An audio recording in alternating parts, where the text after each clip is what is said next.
Hi everyone, welcome back to Lou's Handicrafts, and today I'm going to show you how to crochet these perfect little balls. This pink ball right here is created using a slightly different step of construction, and you can see there is a line that passes through the entire body showing where the rows have been joined.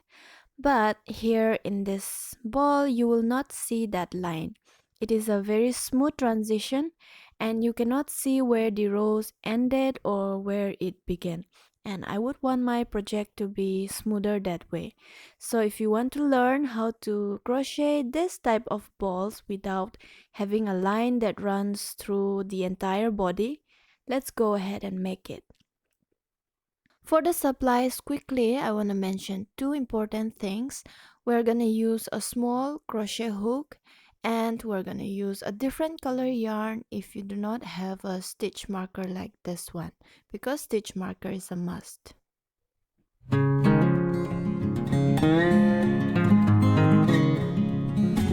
start off, we are going to make a magic ring. Pull up a loop, but do not pull all the way through. Chain 1 to secure. And we're gonna put 6 single crochet into the magic ring. 2, 3, 4, 5, and 6. And we will place our stitch marker right here at the very last stitch. So grab a different color yarn, or if you have a stitch marker, that is well and good. Otherwise, I'm using this for the tutorial. Just pull it through and keep it like that. Now, close up the magic ring by pulling the tail. And we are directly going to single crochet into the first stitch that we have made. No chain 1, no slip stitch. And to make sure that the magic ring is closed, we are going to pull it and close it one more time and take the tail along as you crochet. Now put 2 single crochet into the first stitch, making an increase, and put 2 single crochet increase in every stitch all around. Into the last stitch where you had marked, we will also be putting 2 single crochet. In total, you should have 12 single crochet.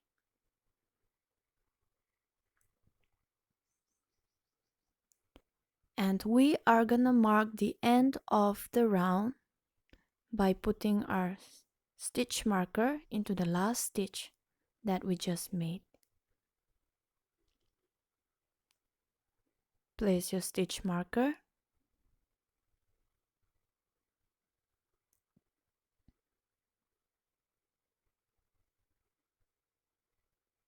and we will continue with the next round. 1 single crochet and 2 single crochet increase into the next stitch. 2 single crochet. Let me show you one more time. 1 single crochet into one stitch, then 2 single crochet into the next stitch. We will be doing this all around.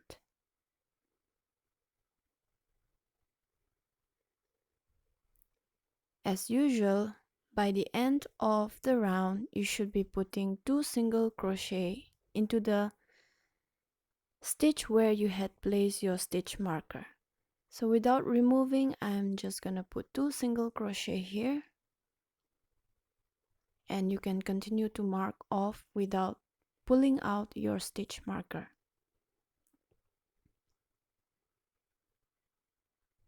I mark off the last stitch and I will continue with the next round. 1 single crochet another single crochet, then I will be putting 2 single crochet into the next stitch. So here you will put 2 single crochet and then an increase all around. 1, 2, and then an increase.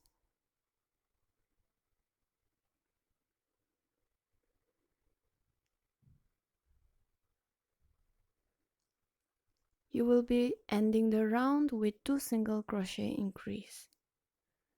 1 and 2. Mark off the last stitch with your stitch marker. This time, go in from back and pull the stitch marker through.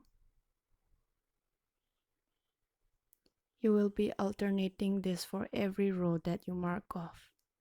For the next round, 1 single crochet into the next 3 stitches, 2, 3, and then an increase into the 4th stitch. 1, 2. Do this all around.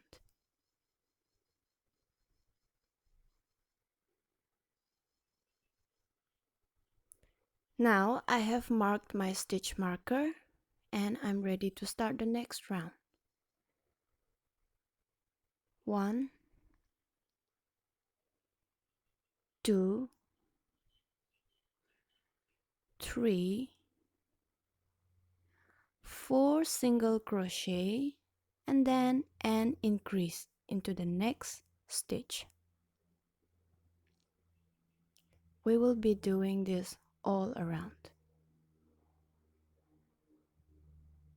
I will meet you when you are done. For the next stitch, for the next round, 1 single crochet, 2, 3,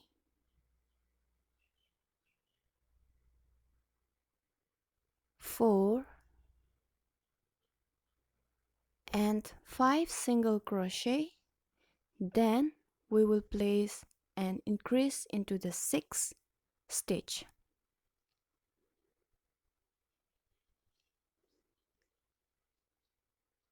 And we will be doing this all around. You should end the row by putting 2 single crochet. Now this is the end of the row where we will be putting 2 single crochet increase, but I'm just gonna pull my stitch marker out because I want to mark a new stitch from the next row onward. So go ahead and put 2 single crochet, and now I'm gonna mark it newly. Mark my stitch.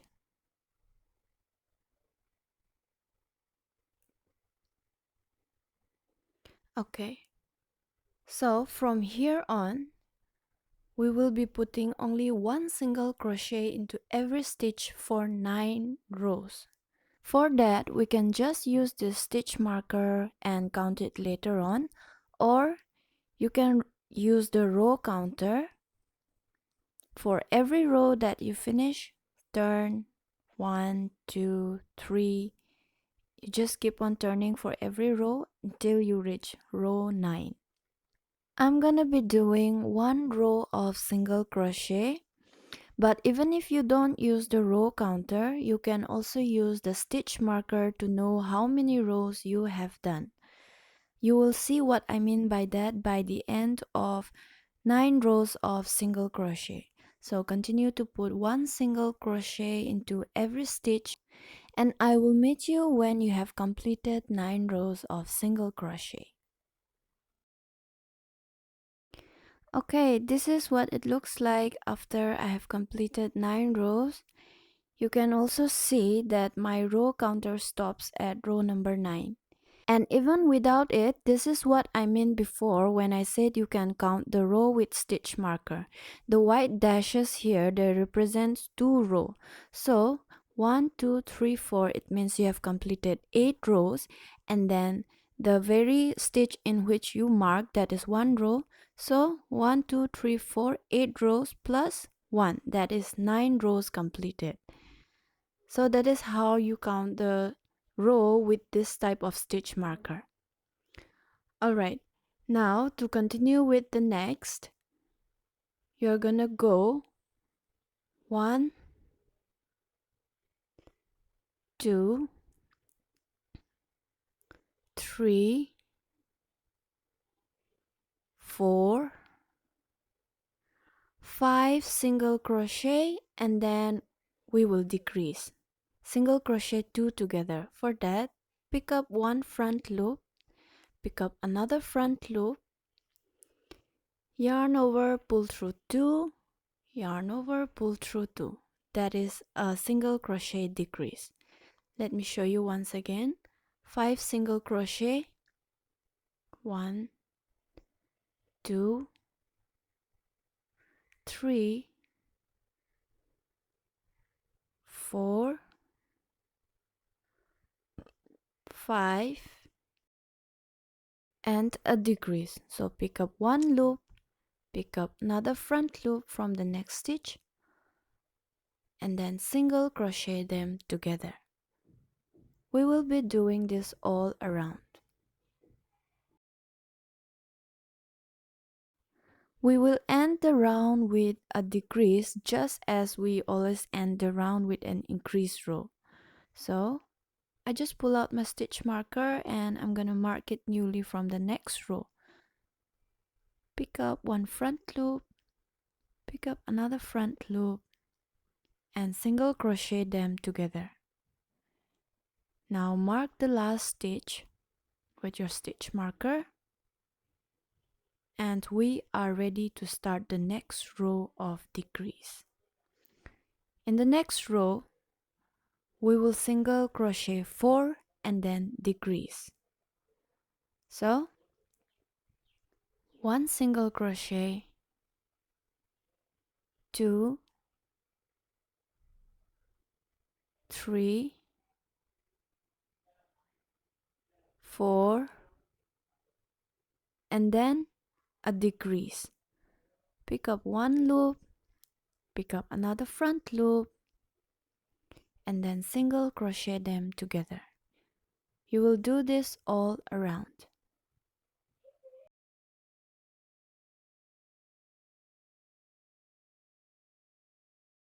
For the next row, we are gonna single crochet 3 and then a decrease.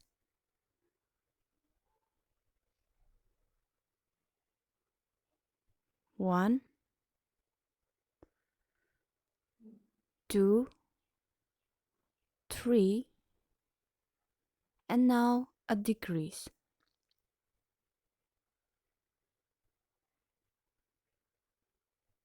And we will do this all around.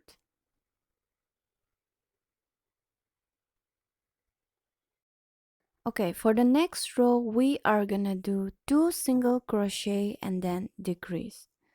1 single crochet, 2 single crochet, and then a decrease. Pull up one front loop, another front loop from the next stitch, and single crochet them together. And before we go further, we are gonna stuff it. I'm gonna pull my stitch marker out and pull this loop also long enough so that it doesn't fall off while I stuff in. And now I'm going to stuff it with soft polyester fillings. It is important while stuffing to give shape to the project, because sometimes we stuff too much on one side and less on the other, and it could distort the shape.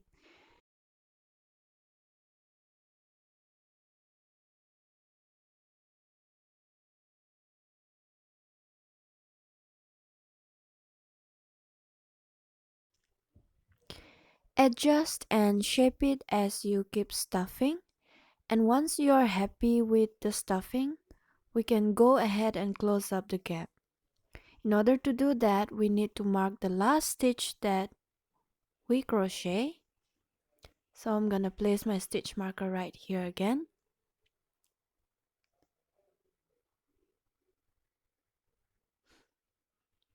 Place my stitch marker, and then we are ready to go on with the next row. For the next row, we are gonna do one single crochet and then decrease. One single crochet and decrease.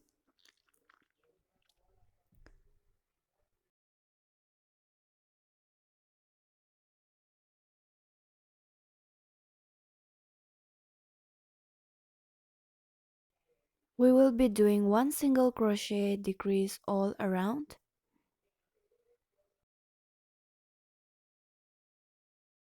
In this row, we are gonna single crochet 2 together all around. I will speed it up a little bit to show you, but I want to show you in one go because there is something very important at the end of the row.